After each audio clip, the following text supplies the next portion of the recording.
too. But yeah, well, we just came here to learn something new and put some new ideas into our head. Great. How can I find this podcast? Oh, there's a card actually. So if you guys want to know our podcast, you can hit us up on Apple iPod or the Spotify. But we do have cards, so come ask us and give you a card to get a hold of us. Our information is on our Instagram, our Facebook, all of that. Great.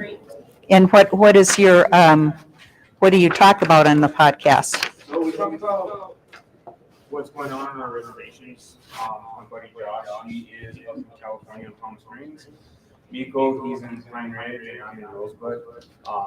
We're all in Lakota, but I'm MC Chungu, and we always talk about anything that's going on, basically from sports to what's going on in Indian Res, or what's going on Turtle Island, basically. Great. That's great. You guys want to? Everyone, my name's Josh. Thank you for just mentioning. Well, I'm also Pongo. That's the tribe from Los Angeles area. I grew up in Palm Springs, California, which is about 2 hours east of Los Angeles. And yeah, some of the things we talk about on the podcast, like talk about reservation life, I talk about urban life. It's like that. It was basically an urban res where I grew up. It's kind of interesting in Palm Springs where it's like a checkerboard reservation. So like imagine across the street, like the casino was on res land, but then across the street, the Lowe's was like white land. Yeah. So it's real weird. And then things like books we read, like There, Tommy Orange, and all facts about like urban Indian life. Talked about like the most recent news of like his Indian country. I scrolled through Instagram, like the book We're in a Headdress. Like, Oh, right. Yeah. I saw that. I said, hey, we gotta do a podcast today and talk about that. Be the first people to talk about it. And then I work in education too as well. Been doing summer programs. Actually, I met this guy. We're working with USC, over a million. First online on the pandemic, and then in person the past 2 summers. So I'm just really promoting youth to go out and get an education. It doesn't have to be university, just whatever they want to do in life and get that kind of. Great. Thanks. My name is Nico Baker. I'm like one of the founders for a little podcast. And for me, I graduated from USD right before the pandemic, so I had so much free time. And during that free time, I was visiting with this guy. Everything was online. Our whole lives were online. So like sitting at home in isolation, like we're human beings, we need interactions in some type of way or form. So for me, it was like kind of like falling into like depression. So I wanted to create like a space for like where we could talk and kind of hearing ourselves. And for me, it was just doing like a little Zoom and just visiting with these guys. But it turned into a podcast. We started doing start talking. We started getting guests. We had Emily Guerrero. She's on Res Dogs. She's an anti-B. We got her to do a podcast with us. And Emily Clark, she was a well-known Kuya. Yeah, Kuya beater. She does the Hogwarts beating editions. They're pretty cool. And yeah, just like, and of course, shout out to Little One that's here. I also work with Project Aware. It's a counseling, and I'm a counseling and social worker. So a lot of what I do is just trying to like give them a voice and listen to them and be a listener first. So that's just Thanks. where the idea came from. Hi. Hi, I'm just sitting here. You don't want to say anything? I'm a Thunder Valley intern, and Oh, good. I also work with Project Aware, counselor / What's your name? My name's Shirley Spider. Hi. Thanks for coming. I want to go over here because he called you out. My name is Alejandro Cruz, Mexican. This is my 4th year teaching here at Little Wood School. This is my first year in charge of kind of the journalism classes. Oh, good. And this has kind of like been the thing I've been wanting to do for years now. It means a lot to me that our students on the res get their voices heard, and hopefully I'm doing the best that I can to just, be someone that can give them the right tools to Great. to do that. Miss Jayhawk fan.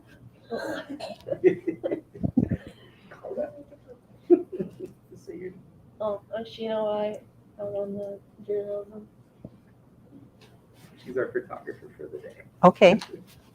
Hi. Hi, my name is Sage Catches. I grew up in Pine Ridge. I live in Kyle and go to Woodland. Oh, so are you guys high school students? Yeah. Great.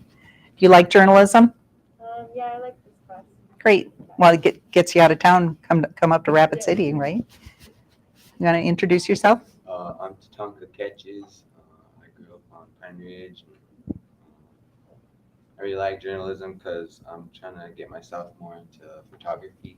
That's why I want to try that out. Good.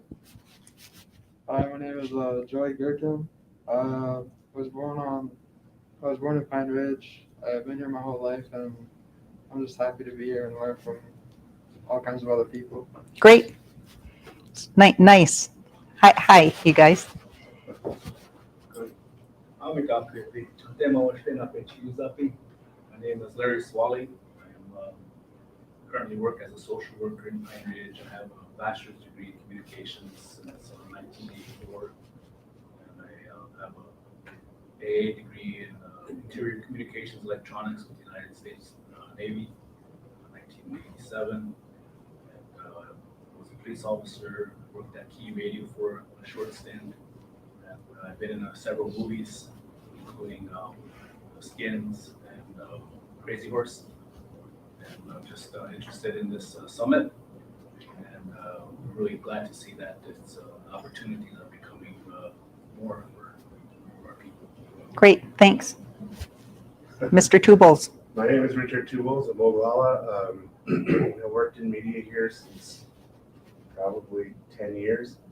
I currently work for South Dakota Public Broadcasting, and I'm just interested because I've been trying to tell our people's story, not only from Pine Ridge, but across the state, and try to tell those stories that are meaningful and not focused on the negative, like poverty, that side.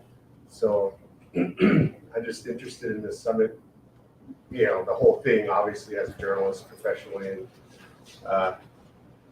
we have a studio at Red Cloud, and I'm looking to engage with students down there, not only just Red Cloud, but across the all reses, to get people, children interested in journalism.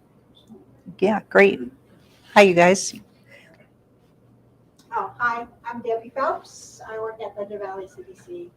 I've been there for 5 years. I'm actually from the Sister Washington tribe. I graduated high school in Rapid City. I served in the military, the Marine Corps. And I do have my master's degree and everything. I do have 3 children. My daughter actually works for Bulls TV in Chicago. So I just like to express how important education is. She did go to school on a full ride scholarship for basketball, but she was good enough to maybe go WNBA or overseas, but she chose her career because she wanted to get into her career and really do that and focus on that. You know, so education is important. So, but yeah, that's it. Great, thanks. Hi. Hi, my name is Angelina Spello. I am a high school student at Littleton, and I'm also in journalism. I really like journalism because it seems like you could get your voice out there, especially as a young Lakota woman. But yeah, I'm glad I got to be here. And I always wanted to start a podcast, and I seen we got some Native people that start podcasts. And I also was kind of interested in being in the news, and I see that you look for the news. And it's kind of like, feels good to see people, Native people, to be out there, and what I wanted to learn about. Great. Hi. Hi, my name's Leela White, and I'm a sophomore student at Red Club, and I came to just learn about what's happening here. And my mom is doing the panel today, so.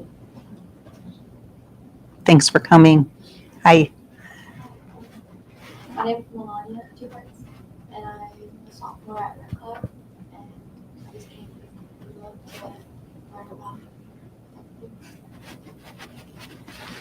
Hi, I'm Dwayne LaFay. I grew up in the Nelson Camp community of Rosebud. And actually, I'm retired for 7 years now from education, and came to this sort of events and continue to do this just to stay fresh. I've hung around too many people my age who just, they talk about being old and what hurts, when they're gonna die. It's like, I don't wanna do that. It's more fun to see what's current and see what's going on. Shirley and I go back a ways from, her dad and I taught together at Flandre Indian School back in the 70s. When I was down at Winnebago, lived in Vermilion, and she was working for public broadcasting. I would go into the studios and she'd let me pirate stuff to take down to school. Did I say that out loud? Anyhow, thanks. Yeah, great. Indian Country today is 40 years old. It was started, did you have a question? Oh, you look like you were going to say something. Oh, okay. Oh, no. Tim Gallego started the Lakota Times 40 years ago. And I was fortunate enough to get to know him way back then when I was working for South Dakota Public Broadcasting. And he was a very good mentor to me throughout the years. And I can remember one time I had a radio show called Sioux Perspectives. I thought that was kind of cute, Sioux Perspective. And it was on radio every Saturday on South Dakota Public Radio.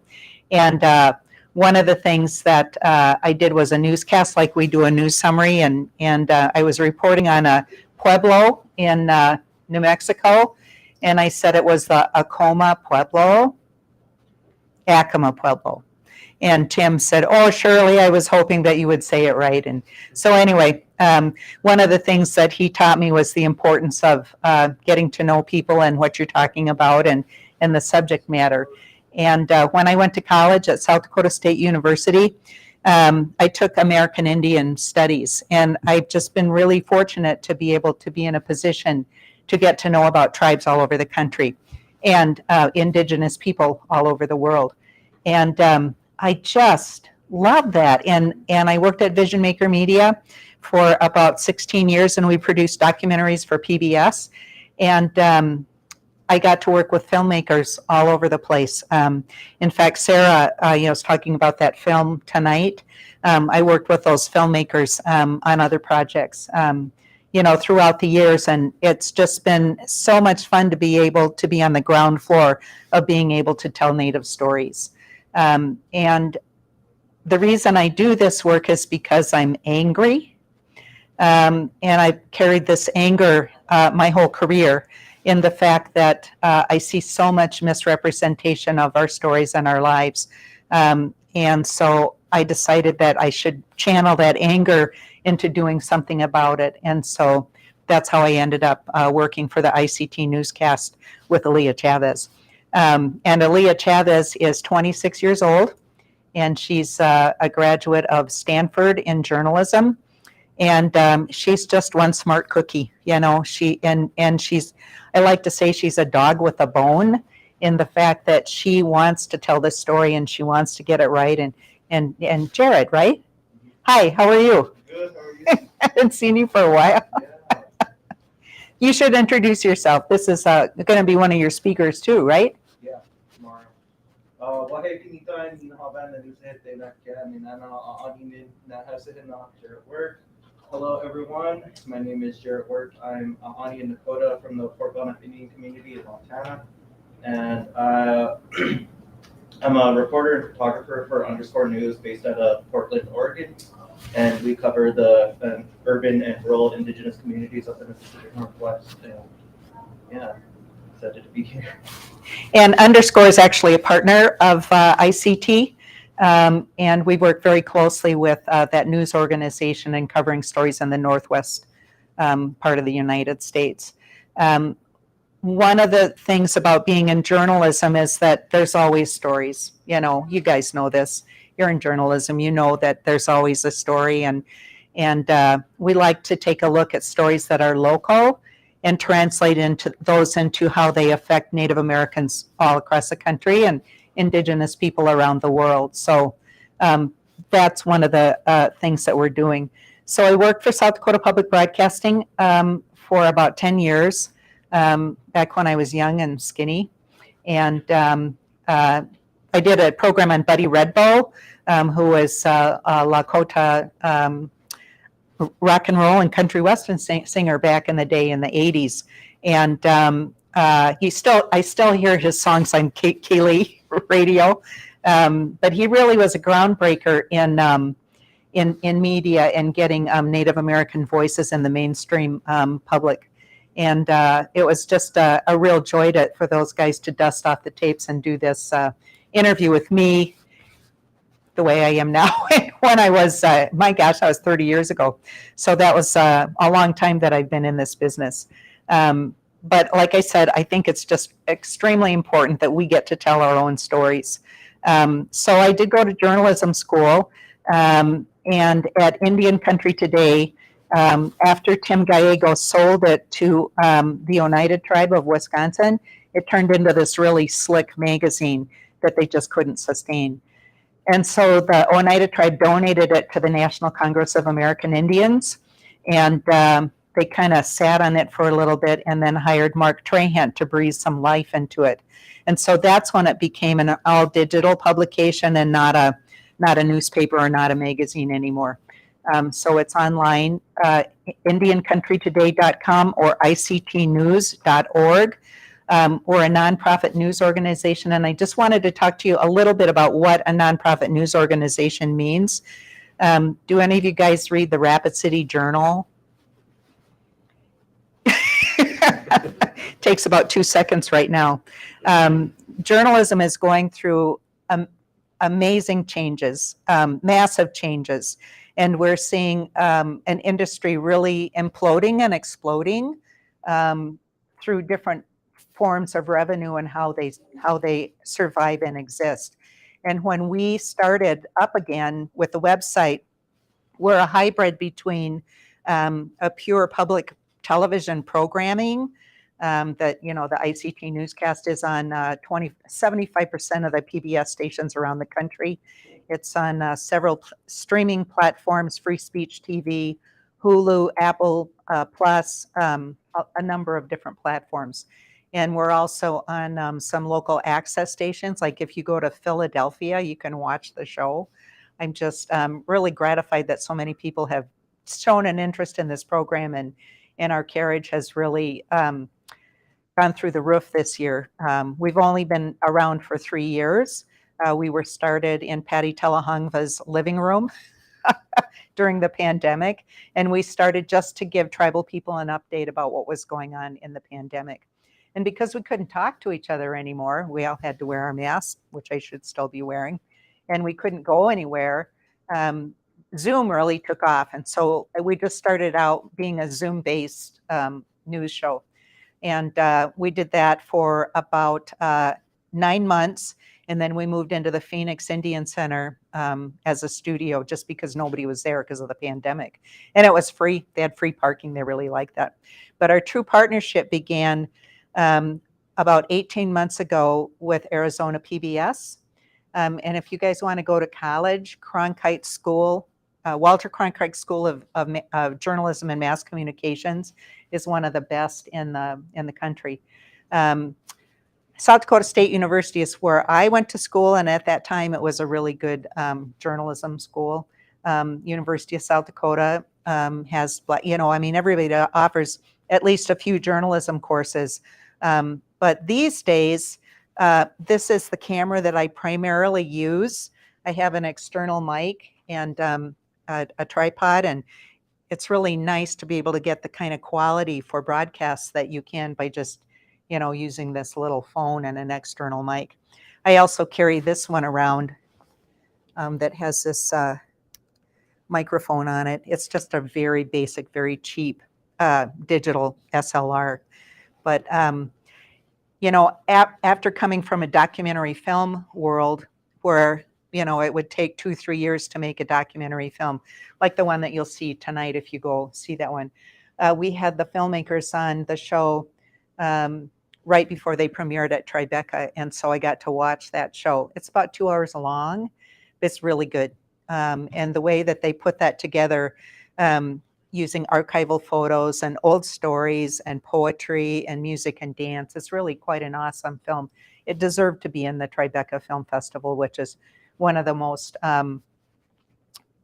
competitive film festivals for documentary films in the country. So going from that to like, I'm shooting 90 seconds of video that will be on the newscast on Friday here. And I've shot little snippets of you all at the opening session. And then I'll probably get a couple of interviews from a different people. I'd sure like to talk to you, young people, so maybe after this we can do a short interview with you guys and the podcasts. And you're volunteering your friend? All right, good. I was actually supposed to, I'm here instead of Palm Springs this week, yeah. ACES, yeah. We're winning an award. Yeah, a media partner award on Saturday, and I love going to Palm Springs. I'll be there Saturday, so You want to go pick up my award? Oh, please do. I'll go to the powwow. Okay, yeah. No, they gave us an award for our coverage of Indian country. And that's the thing that makes us just a joy to go to work every day, is because you just never know what the news is going to be. I mean, we got a Native American in space today. I mean, how awesome is that? And so we were able to interview her, and I just get to meet the most amazing people and talk to them, and get tribal leaders to return my phone calls. I mean, it's kind of neat.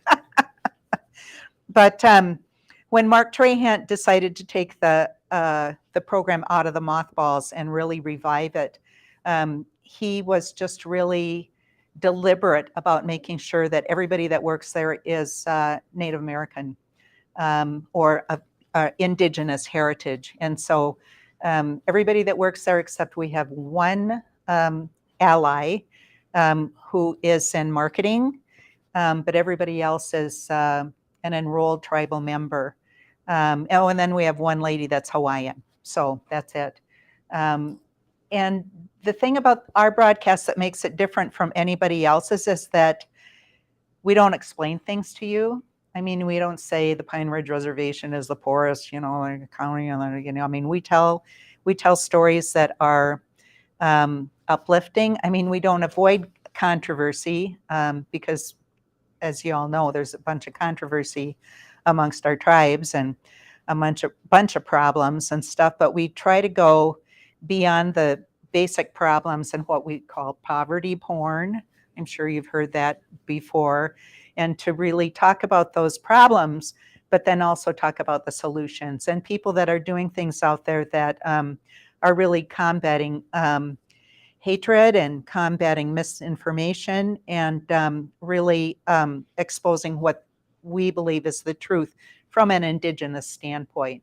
And that's really where we're coming from. And that's why it was so important for us to hire Indigenous broadcasters and Indigenous writers, Indigenous editors. And I'm going to announce 4 jobs that I'm hiring for: producers and editors and a newscast director. I'm hoping next week, but you got to get permission from the HR department and get the job descriptions out and advertise them. But I'm really hoping that those jobs will be filled by January. And so I think that we are seeing a real shift in the way journalism schools are handling this too, in the fact that we're all multimedia storytellers. Everybody here, I imagine, has shot something on their phone and shared it with your friends, and you are the grassroots journalists when you do that. And so it's a nice way to share our own stories and put that perspective into it. So let's talk about what are some of the stories are there stories that you would like to see on our newscast, on ICT newscast? Anything that is going on in your school or your community that you'd like it to share? Sports updates. Sports updates. What are scores and stats? like that, maybe. Yeah, that's good. Sports updates. Talk about athletes and what they're doing and how they're doing it. Any other stories come to mind?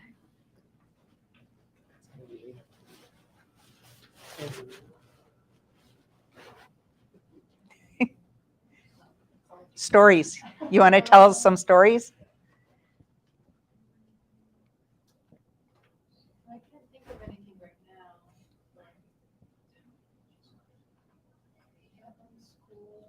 I know that social media is like a big platform, and so far what I witnessed at my school is that they use that for bullying and stuff. Cyberbullying is a big thing. Yeah. But, and then I know that there's a lot of smart people at my school that, I don't know, it's just, us young people, we're, have brilliant minds and stuff, but then sometimes we don't have opportunities as others. And I just kind of want to like encourage them. So in this journalism class, I was hoping that, it could have like make sure they know that there's opportunities and stuff, and so that way they could, experience different things and know that there's more stuff out there in the world. Great. Anybody else want to share some stories? I just saw on Instagram that the Navajo Nation put on the reservation metal shows. A bunch of metal bands are playing out there. And the bassist from Metallica was out there too. Yeah. Hanging out. That was pretty cool. Yeah. Yeah, res metal's a big deal down there. Yeah. Yeah, we worked on a documentary called Res Metal, and it hit public broadcasting this year. Oh my gosh, that took 10 years in the making. It took a long time, which is different. Documentary filmmaking is I love that long form storytelling. And when I worked at South Dakota Public Broadcasting, I did work on quite a few longer form documentaries. But I tell you what, the reason I got out of journalism and went into management was cables. I just got tired of coiling cables. And then I don't have to do this now because this is all batteries and it's got a little card in here, and I just pull it out and put it on my computer, and then I just email, FTP, all the video back to Phoenix, Arizona, and the editors put it together. It's the same way with this. I don't have to, hook it up to anything. Batteries are great. So storytelling is changed so much. And I think it's important for us to be in Indigenous platforms like ICT News, but I also think it's important if you want to go into mainstream media. I talked to a young lady yesterday who's out in Los Angeles. You guys heard of Oprah Winfrey? She's working for Oprah Winfrey, and then she's working for that Gaines. What's her name? Joanna Gaines, that Magnolia Network. And so she's working for all these cable shows, and she's got a really good job there. And I said, why do you want to leave that? And she said, you know what? There are 2 people of color working here, and I'm tired of being the only one. And she said, they don't understand our stories, and I just want to go somewhere where that we can be heard and our stories can make a difference. So that's what we were interviewing her for a job. So we'll see if she jumps and comes back to Indian country. She's Laguna Pueblo. So, but she grew up in Los Angeles with her family, but always stayed connected back to her family. So after Mark Trahant breathed life into this story, we looked around for partners. And it's great that you guys are at Red Cloud School. And I think that's we should do a story about that and highlight some of those larger issues that South Dakota Public Broadcasting brings to the forefront. So that's important. Do you know how long we're supposed to go? 11:10? Well, it's 11:10. Maybe. I do have to ask, I'm gonna hand out the surveys. You guys would take some time to Okay, fill them out, please.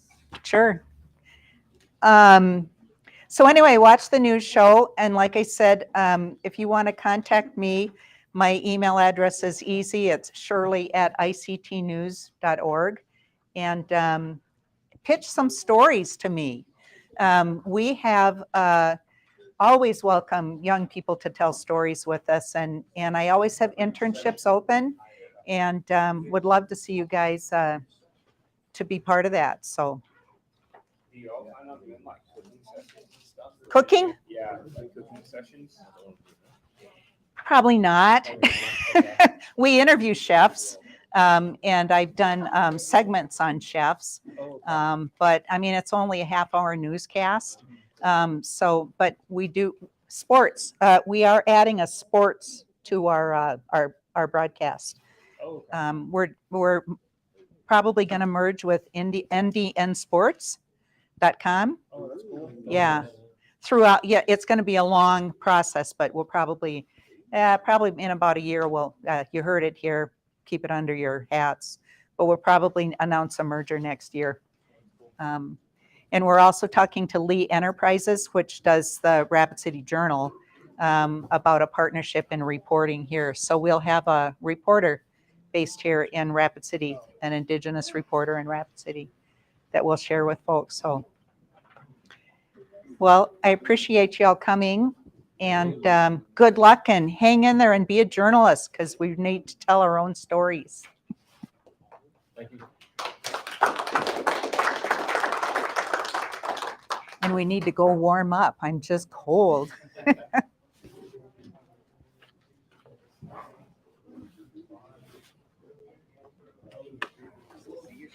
So how are you? Doing good. How are you?